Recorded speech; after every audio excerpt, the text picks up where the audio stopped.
औज़ुबिल्लाहिमिनश्शैतानिर्रजीम बिस्मिल्लाहिर्रहमानिर्रहीम। शुरू अल्लाह के नाम से जो बड़ा मेहरबान नहायत रहम करने वाला है। मोहतरम नाज़रीन, तमाम सुनने देखने वालों को अस्सलाम वालेकुम रहमतुल्लाहि व बरकातहू कहती हूँ। मैं उम्मीद करती हूँ आप सब खैरियत से होंगे, अल्लाह ताला के हिफ्ज़ व ईमान में होंगे। मेरे प्यारे दोस्तों, 12 शबान जुमे के दिन अपने 2 मिनट इस तस्बीह को दे दो जो अभी मैं आपको बताने जा रही हूँ। इंशाअल्लाह जिसका भी नसीब नहीं बदला, वजीफ़ा कर कर के थक गया है, दुआएं भी मांग रहा है, कोई मकसद पूरा नहीं हो रहा, हाजत पूरी नहीं हो रही, कोई भी मकसद में कामयाबी नहीं मिल रही, इंशाअल्लाह इस अमल को करने के बाद अल्लाह पाक के हुक्म से आपको कामयाबियाँ मिलेंगी, आपकी दुआएं कबूल होंगी। बाज़ औक़ात ऐसा होता है कि आपके ऊपर बंदिश लग जाती है। अब बंदिश लगने के पीछे बहुत सी वजूहात हो सकती हैं। आपके गुनाहों की कसरत है, आपसे कोई ऐसा गुनाह हो गया है जिससे अल्लाह पाक की मखलूक को कोई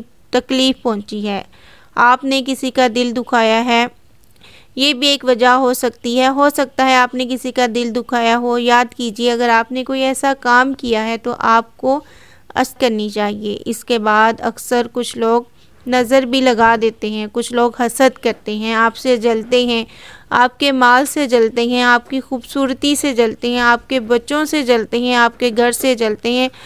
अगर आपके पास इतना कुछ है ही नहीं फिर भी लोग जलते हैं। कुछ लोग बहुत ही ख़तरनाक होते हैं, वो चाहते हैं कुछ लोग इनके पास है, जो कुछ भी है इनके पास है ये भी ना हो, ये भी ख़त्म हो जाए, तो कुछ लोगों की नज़र भी लग जाती है और कुछ लोग हसद करते हैं। इसकी वजह से आपके ऊपर बंदिश रुकावटें लग जाती हैं। इंशाअल्लाह ये जो अमल मैं आपको बताने जा रही हूँ, इंशाअल्लाह ये अमल बंदिश और रुकावटें तोड़ देगा, आपकी ज़िंदगी में आसानियाँ लाएगा, आपका नसीब बदल जाएगा। जब नसीब बदलता है तो हर तरफ से खुशियाँ ही खुशियाँ मिलती हैं, मुश्किलात दूर हो जाती हैं, जो भी मसाइल हैं वो हल होने लगते हैं, इनमें आपको कामयाबी नज़र आने लगती है। आप इसका तरीक़ाकार जान लीजिए और एहतियात जान लीजिए। आपने कौन से कलमात पढ़ने हैं, कितनी बार पढ़ने हैं, कैसे पढ़ने हैं। सबसे पहले आप इस अमल को किसी भी वक़्त कर सकते हैं, फजर, ज़ोहर, असर, मगरिब, इशा, तहज्जुद, किसी नमाज के बाद आप ये अमल कर सकती हैं।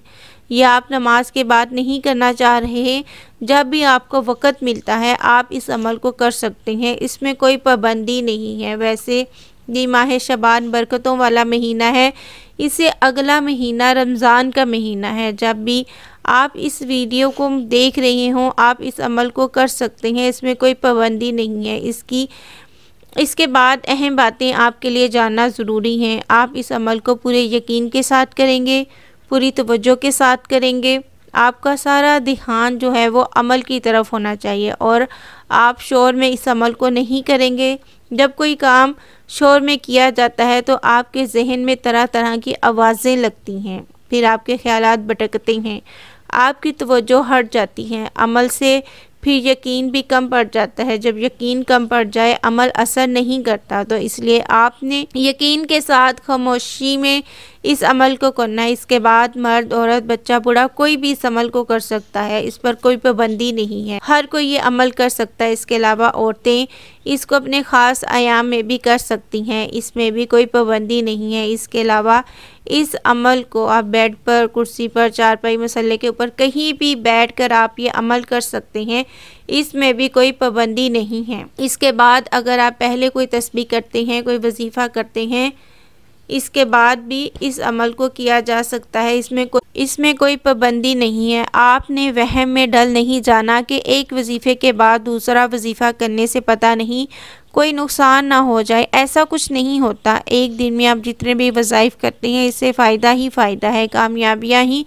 कामयाबियाँ हैं, कोई नुकसान नहीं होता। इसके बाद आप पढ़ेंगे औज़ुबिल्लाहिमिनश्शैतानिर्रजीम बिस्मिल्लाहिर्रहमानिर्रहीम। सिर्फ़ आपने ये 3 बार पढ़ना है। ये इस अमल का हिस्सा है। ये एक ही बार शुमार होगा। इसके बाद आप दुरूद पाक पढ़ेंगे। आपने दुरूद इब्राहिमी पढ़ना है। आपने अच्छी तरह 7 बार दुरूद इब्राहिमी पढ़ना है। अगर आपको दुरूद इब्राहिमी नहीं आता, अगर किसी बहन भाई को ये दुरूद पाक भी नहीं आता, तो इतना भी कह सकता है सल्लल्लाहु अलैहि वसल्लम। अब इस तस्बीह का तरीकाकार जान लीजिए। आपने कौन से कलमात कैसे पढ़ने हैं, सबसे पहले ये बात जान लें। अगर आपके पास तस्बीह नहीं है तो आप हाथ के ऊपर शुमार कर सकते हैं, हाथ की उंगली के ऊपर शुमार कर सकते हैं, दिल में शुमार कर सकते हैं। इसमें कोई पाबंदी नहीं। अल्लाह पाक इंसान की नीयत देखते हैं। अगर तस्बीह है तो इसके साथ शुमार कर सकते हैं। आपने ये कलमात पढ़ने हैं, या हन्नानु या मनानु, या हन्नानु या मनानु। सिर्फ आपने 100 बार पढ़ना है। या हन्नानु या मुनानु, या हन्नानु या मुनानु। ये एक तस्बीह आपने 100 मरतबा करनी है।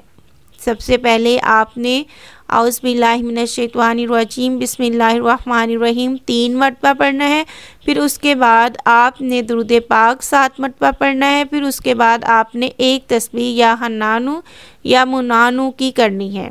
फिर उसके बाद आपने आखिर में 7 मरतबा दुरूद इब्राहिमी पढ़ना है। इंशाअल्लाह इस वजीफ़े के करने से आपको रोज़गार मिलेगा। आपके कारोबार में अगर कोई बंदिश है, इसमें कोई तरक्की नहीं हो रही, कोई मुनाफा नहीं मिल रहा, इंशाअल्लाह आपको मुनाफा आएगा।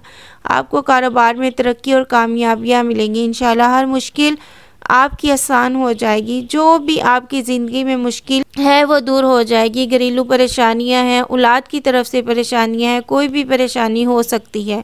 आपका घर नहीं है, आप इसको लेकर परेशान हैं, इंशाअल्लाह ये सब परेशानियां दूर हो जाएंगी। अल्लाह पाक आपके ऊपर अपनी करम नवाजी करेंगे। इसके अलावा इंशाअल्लाह आपके अंदर से हर तरह की बीमारी दूर हो जाएगी। आप इलाज करवा के थक गए हों, पैसे लगा कर थक गए हों, आराम नहीं आता, नाजरीन आराम आ जाएगा तो फिर आप जल्द ही सेहतयाब हो जाएंगे। मेरे प्यारे दोस्तों, ये बहुत ही छोटा सा वजीफ़ा है, 1 दिन का वजीफ़ा है। आप इसको लाजमी करें, लाजमी करें। मैं उम्मीद करती हूँ आपको आज की वीडियो पसंद आई होगी। अगली वीडियो तक के लिए मुझे इजाज़त दीजिए। अपना बहुत सा ख्याल रखिएगा। अल्लाह हाफ़िज़।